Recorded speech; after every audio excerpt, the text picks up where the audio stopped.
Well, happy Thursday evening to you. Chris Hare here, the multiple-time world champion crypto cowboy, bringing you another nightly update. Same time, same channel, every single night. We're going to do it on Bitcoin. Hope you're enjoying these. And they did it to us again. And if you watched my video last night, you're not surprised by the move we had today. We knew there was going to be another pullback. We explained it in full and detail last night. And here we are. So what are our next moves? Well, we're going to break into that. We're going to figure it out and see if this is the bottom or if we're in for a little more pain. But let's go on up to the, we'll do the crypto fear and greed index first. This measures market sentiment, and we are in fear. We've been in fear for the past several days. We did go into neutral for a day or two. And now we're back in fear. Yesterday we were at a 34, we're at a 31 today. Last week we were at a 32, so we basically just circled right back to where we were. Now, what I've told you is when we get into fear, I start buying. I do little spot purchases all along the way as it keeps coming down. I buy a little more, and then I sell because it goes back up into greed, and I get rid of it. It's a pretty simple. It's a DCA in fear, DCA out in greed. In happy days, you make money. So sometimes the best times to buy, like I bought at 25, I bought again at 36, and I'll probably buy some more after this pullback gets done. But where is it? Well, let's get into the liquidation heat map. It's going to break it down kind of where we're at for the here and now. So this is how market makers move the charts. Everything to the top side is a short liquidation. Everything to the bottom is a long liquidation. So you can see right now we've about drained all of the liquidity out of this thing, pushing down to the downside. So the market makers are coming back for all these bright pockets now. Cumulatively, 2.15 billion to the top side, 326 million to the bottom side in long liquidations. So they're going to want to come up. They're going to want to grab this stuff. And the charts will break it down a little more. I think we're in move for a little run right here in the here and now, but I think it's going to be short-lived. Probably around New York Open, it's probably going to flip around on us again. But we'll get into charts, break that down. I'm actually starting off on an hourly chart tonight, and I thought it was important because I want you guys to see what's happened. So we've came down through this move over the course. Actually, this started back around the 28th of October, 25th. Started on Tuesday, and we've just gradually worked our way down, and we've just kept coming down and down and down and down. But we've hit a bottom here, and the question is this a short-term bounce or is it longer term? So here's where I am with the hourly for right now. I went ahead and pulled a fib from swing high to swing low just to get us some kind of ratios on where we are in the move. And what I want you to notice is that our daily 50 smooth moving average sits right at the 618, which is about 112.5. What I think is going on here is that this is a retest of losing the daily 50. These moves take a day or two to unfold, and that would make a lot of sense. What I would like to see for a move up, clearly, we've got all these resistances. We've got the 50 simple moving average. That takes 50 of these candles, puts a fluid line on the chart, and it works as excellent support and resistance. You've got to get over that. You've got to get over the 50 smooth moving average, and the red line is the 200 smooth moving average. So you've got a few checkpoints along the way to get through to even get in this golden zone. But I wanted you to see that there's a lot of heavy resistance. I don't know if this is where we top out. There's a bearish fair value gap here, which kind of makes me think we do. But we'll get into the 4 hour, and it's going to give a better idea on the macro of what's going on and why my concerns are the way they are. There's a few more lines on the chart tonight, but this is that hourly fib that we were looking at because I wanted you to see it on the 4 hour chart. We lost this 4 hour retracement golden zone, but we reclaimed it, and that's usually a bullish move. So my mind goes to what's really happening here. You can see there's a trend that we've bounced off of. We bounced off it on October 10th. We retested it, came back up on October 17th. And now we've touched it again and bounced today. So here's what we need to see to think about more upside. We need to break out. We need to get up into this golden zone we talked about on the hourly. Then we've got the 50 and the 50 simple moving average and the 50 smooth moving average stacked right on top of each other, right at 111.7.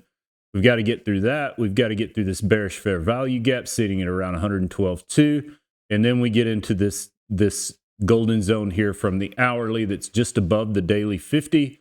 That's from 112 to 114. If we can get up here and consolidate, I'm going to start getting bullish and I'm going to think about a bigger move to the upside. But until then, I had some shorts open. I closed my Bitcoin short because I was in a little late. But I've got some other shorts open from up higher. But what I'm going to wait for is I'm going to wait and see if we can clear this and we can consolidate in here. If we come up and retest and reject, our lower targets are going to be in play. I believe your first stop, we've got a shot to bounce at about 103.5, but I realistically think about 98,000 is where we're going to end up if we don't go lower. Moving on to the daily chart, it's going to break that move out a little more, and you can see what I'm talking about as well. You can see we've worked out of this daily golden zone. We came in and retested it today. We've broken out of it. We broke out of it, but we've been in chop since... We've really been in chop since July. So honestly, I really think this is more chop. One thing I do want to bring to your attention, I noticed this today, is that there is a head and shoulders pattern forming. And those are generally bearish. But you can see if we draw a line from here, this would be the left shoulder, neckline, head, all the way down to that wick would be the right shoulder, and you come back up. So I don't think it's as neat as it needs to be. Looking at that, it's, yeah, disregard what we talked about there. That's okay.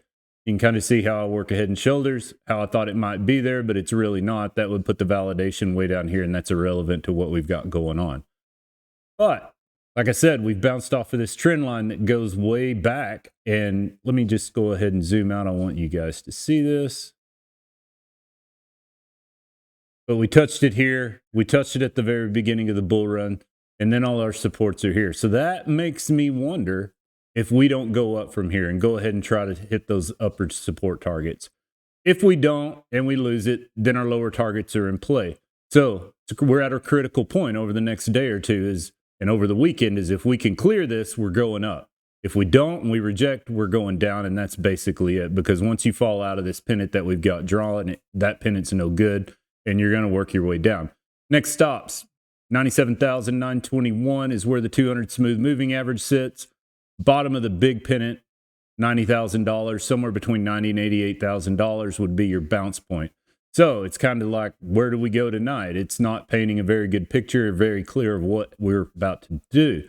But those are your options. I still lean towards the downside, but we're going to pay close attention to it. Moving out on the daily, you can see that pennant that I was talking about on the hourly. If we've bounced off of it 1, 2, this will be the third time last week that we bounced off of that. So if this is the run, like I said, our targets are headed up.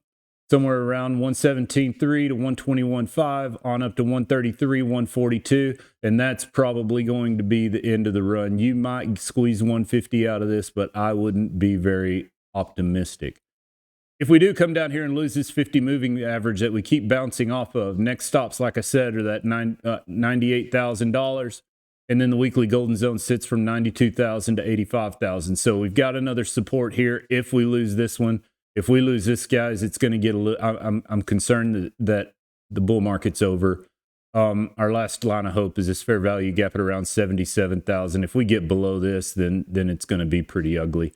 But that's where we are tonight. I hope that gives you a pretty good idea. I know I am clear as mud tonight. What can I say? That's all they're giving us.